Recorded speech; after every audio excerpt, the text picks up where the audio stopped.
Okay. The economy. Isn't it unfair to blame Governor Perry for getting us into an $18 billion budget shortfall because of the economy collapse? After all, he did the hard work of reducing state spending and creating an $8 billion surplus. Even so, because of the economy, we're still apparently facing a $10 billion net shortfall. What will you do as governor to pull us through this, and how can you encourage creation of good jobs in Texas? Is that all? Okay.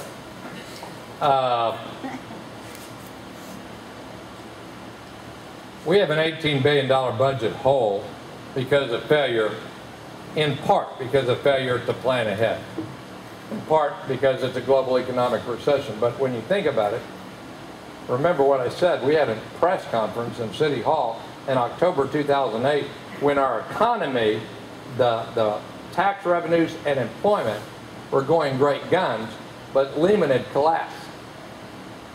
And I know that in a global economic recession, nobody's going to be exempt. Last year, I posted on the internet, and I had a job as mayor of the city of Houston, so I had to dig out the statistics. It was now, Elena, 10 months ago, or 9 months ago. I posted that the state this year was going to have a fiscal shortfall. They needed to begin not replacing people when there were job vacancies through attrition, renegotiating vendor contracts, postponing capital projects, all the types of things that we did at the city of Houston. Rick Perry denied that there was a budget fall. As a matter of fact, he denied that there was going to be a budget shortfall until a week ago Friday, where he called it a financial crisis. Now look, we're not exempt from a global recession. The idea of cutting spending, well, here's the fact. Since Rick Perry's been governor, state spending has gone up by 79%, state debt doubled, and the pension, like the teachers' retirement fund, went from a $5 billion surplus to a $21 billion unfunded liability. That means future debt. Whatever you call it, I don't call it, sort of fiscal discipline. See, the two problems, he couldn't cure the global economic recession. I'm not going to say that. Just like a governor doesn't create jobs. You create jobs. The governor claims credit for your work, that's all. And it's a fact. What the governor can do is make sure that we run a tight ship. And what that means is when you see dark clouds on the horizon, you don't wait until after you hope that it doesn't get out when you're running against Kay Bailey Hutchison or Bill White. You level with people and you plan ahead to begin trimming early. Whenever you do that, you're going to be in a lot better position in business than if you do it real quick, because you can plan for the transition. The other thing that should have been done, look, he accepted more stimulus funds than any governor except the governors of New York and California, and then he plugged it in to pay for one-time operating expenses. Oh, you say, well, doesn't everybody do that? We did not do that in the city of Houston. You don't use one-time fund infusion to pay for normal operating expenses. So he helped to get us in the hole that we're in right now. Not all of it, but some of it. And final thing, look. Payroll taxes on small businesses almost doubled in January. Why? Because I did not run the Unemployment Insurance Trust Fund on good business practices. What does that mean? In a trust fund for unemployment insurance, you build up reserves when the economy is growing so that when you have a recession, you have money without raising the payroll tax. And they took $165 million of that money and they put it in an enterprise fund and they gave subsidies to 65 handpicked, mainly huge multinational businesses who promised to create jobs, but most of them didn't do what they said in the contract. You ought to run government in a bit. And then finally, look, I'll be honest with you. The engine for our economic growth is going to be a trained and educated workforce. Period. If our game plan is we're going to compete with the world on minimum wage jobs, well, let me tell you, That's not a good game plan, because there's going to be somebody halfway around the world willing to work cheaper than us.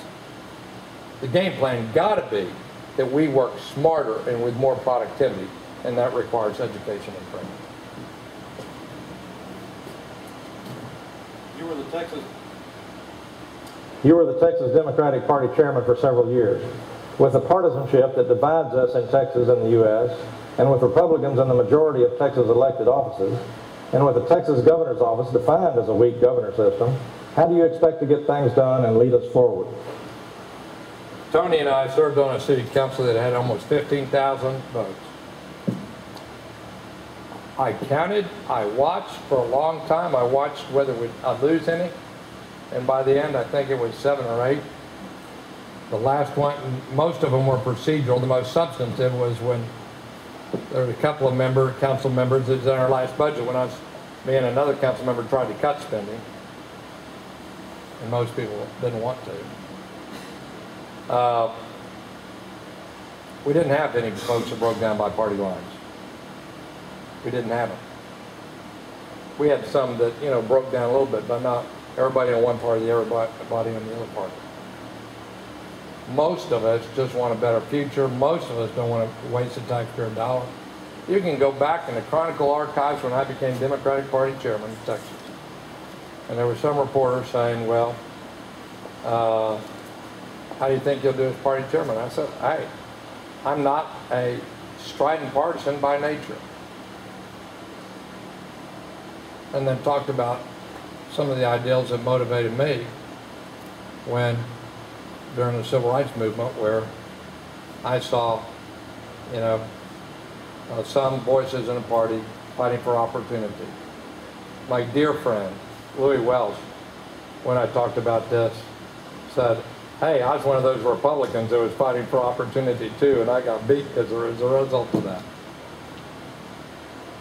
In America, we are individual thinkers. It's a credit to our system that if anybody feels they have to toe a party line, then you're either weak-minded or you ought to think that you're not required to toe any party's line. Within both political parties, you'll have a diversity of views, and that's the genius of America. And this is what leadership is. Leadership is finding common ground and moving forward, and that's what I'm good at. Now, Elena's telling her, Perry may have declined to appear before you, but then there were people that were more well-heeled. He agreed to appear before their forum, but only if I did not appear at the same time. So now I'm going to have, because he doesn't want to be held accountable, so now I'm going to have to drive about 20 miles to get to the forum where people have been waiting since Rick Perry finished speaking about 20 minutes ago. They've been waiting for me there. If it's okay, I'd like to excuse myself. Thanks for coming, Bill. And I want to thank you all for being here today. Thank you. Good luck. Thank you. Thanks for coming. Thank you all. And thanks for what you all do. And a final set of things.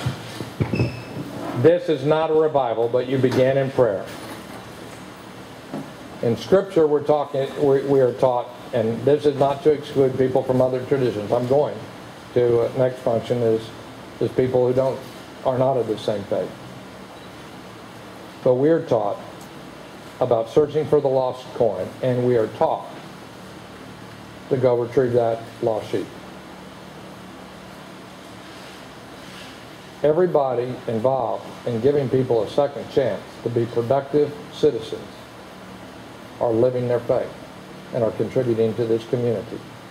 And I want to thank you for being a business that set an example of that for all to follow. Thank you.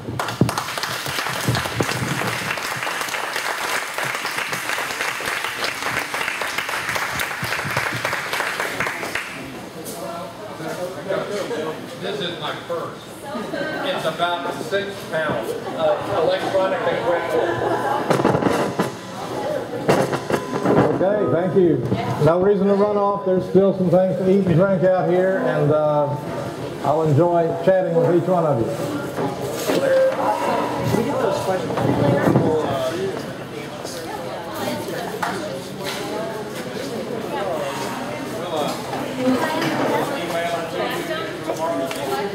You